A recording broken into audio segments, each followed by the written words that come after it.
নমস্কার বন্ধুরা, পুপুর রান্নাঘরে তোমাদের সবাইকে স্বাগত। হাজির হয়ে গেছি খুবই পরিচিত একটি রান্না নিয়ে, ইলিশ মাছের মাথা দিয়ে লাউ মুগের ঘন্ট। এটা কিন্তু ইলিশ মাছ ছাড়াও কাতলা মাছের মাথা দিয়েও করা যায়, আবার চিংড়ি মাছ দিয়েও কিন্তু এই রান্নাটা খুব সুন্দরভাবে করা যায়। মা ঠাকুমাদের আমল থেকেই কিন্তু এই রান্নাটা আমাদের সকলের কাছেই খুবই প্রিয়। আমরা প্রায় সকলেই কিন্তু এই রান্নাটা অন্তত একবার না একবার ঠিকই খেয়েছি। চলো তাহলে দেখে নেওয়া যাক আমার আজকের রেসিপি।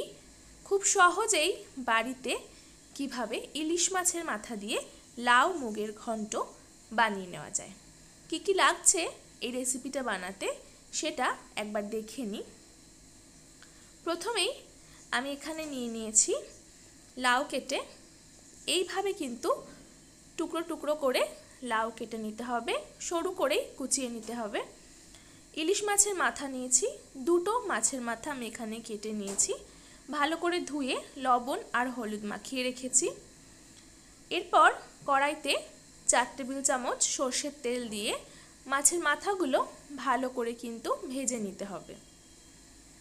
রান্নাটা অবশ্যই সর্ষের তেলে করার চেষ্টা করতে হবে, সাদা তেলেও করা যাবে, তবে সর্ষের তেলেই বেশি স্বাদ হবে। মিনিট 3-4 সময় ধরে মাছের মাথাগুলো ভালো করে ভেজে আমি তুলে নিয়েছি। এরপর আমি একটি কড়াই বসিয়ে তাতে শুকনো খোলায় মুগ ডালটা ভেজে নেব। মিনিট 2-3 সময় ধরে মুগ ডালটাকে ভেজে নিতে হবে। খুব সাবধানে ভাজতে হবে যাতে পুড়ে না যায়। গ্যাসের ফ্লেমটাকে লোতে রেখেই মুগ ডালটা ভেজে আমি এখানে একটি পাত্রে জল দিয়ে ডালটাকে সেদ্ধ করে নেব। অপরদিকে কড়াইতে ওই তেলের মধ্যে ফোড়ন দিচ্ছি তেজপাতা, 2টি শুকনো লঙ্কা আর সামান্য গোটা জিরে। ফোড়নটাকে হালকা নাড়াচাড়া করে কেটে রাখা লাউয়ের টুকরোগুলো আমি দিয়ে দিচ্ছি। তারপর দিয়ে দেব 1 টেবিল চামচ লবণ, 1/2 টেবিল চামচ হলুদ গুঁড়ো। এরপর সমস্ত কিছু ভালো করে নাড়াচাড়া করে মিশিয়ে নিতে হবে। গ্যাসের ফ্লেমটা এই সময় লো টু মিডিয়ামেই থাকবে। 4টে চেরা কাঁচা লঙ্কা দিয়ে দিচ্ছি আর 1 টেবিল চামচ দিয়ে দেব জিরের গুঁড়ো আর 1/2 টেবিল চামচ দেব ধনের গুঁড়ো।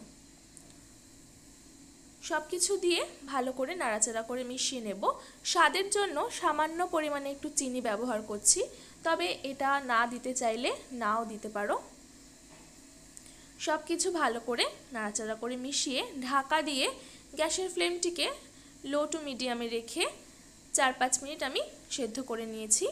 4-5 মিনিট পরে ঢাকা খুলে দেখছি লাউটা এরকম নরম হয়ে গেছে। জল ব্যবহার করার কিন্তু একেবারেই দরকার নেই, কারণ এই রান্নাটাতে লাউ থেকে প্রচুর পরিমাণে জল বেরোবে, তাতেই কিন্তু রান্নাটা হয়ে যায়। এরপর যে মুগ ডাল আমি সেদ্ধ করে নিয়েছি মিনিট 5 সময় ধরে, সেই মুগ ডালটা জল ঝরিয়ে আমি এখানে দিয়ে দিচ্ছি। দিয়ে ভালো করে লাউয়ের সাথে মিশিয়ে নিয়েছি। লাউ কিন্তু এখানে সেদ্ধ হয়ে গেছে। এরপর ইলিশ মাছের যে মাথা আমরা ভেজে রেখেছিলাম সেটা ভেঙে দিয়ে দিলাম। ভালো করে নাড়াচাড়া করে মিশিয়ে আরও 2 মিনিট রেখে তারপরে গ্যাসের ফ্লেমটা অফ করে 1 মিনিট স্ট্যান্ডিং টাইমে রেখে পরিবেশন করে নিয়েছি আজকের আমাদের রেসিপি ইলিশ মাছের মাথা দিয়ে লাউ মুগের ঘন্ট। খুব তাড়াতাড়ি খুব চটজলদি কিন্তু এই রান্নাটা হয়ে যায়, বেশি উপকরণ একেবারেই লাগে না, খেতে কিন্তু খুবই সুস্বাদু হয়। তাহলে বন্ধুরা, কেমন লাগলো আমার আজকের ভিডিও? ভালো লাগলে একটি লাইক করে বন্ধু ও পরিবারের সাথে ভিডিওটি শেয়ার করে দিও। আমার চ্যানেলটিকে সাবস্ক্রাইব করে যারা আমার পাশে রয়েছো তাদেরকে জানাই অসংখ্য ধন্যবাদ। যারা আমার চ্যানেলে আজকে নতুন এসেছো তাদের অনুরোধ করছি আমার চ্যানেলটাকে সাবস্ক্রাইব করে নেওয়ার জন্য। পাশে থাকা বেল আইকনটি অবশ্যই প্রেস করে দেবে, তাতে যখনই আমি কোনো ভিডিও আপলোড করব নোটিফিকেশান তোমাদের কাছে পৌঁছে যাবে। আজ বিদায় নিচ্ছি।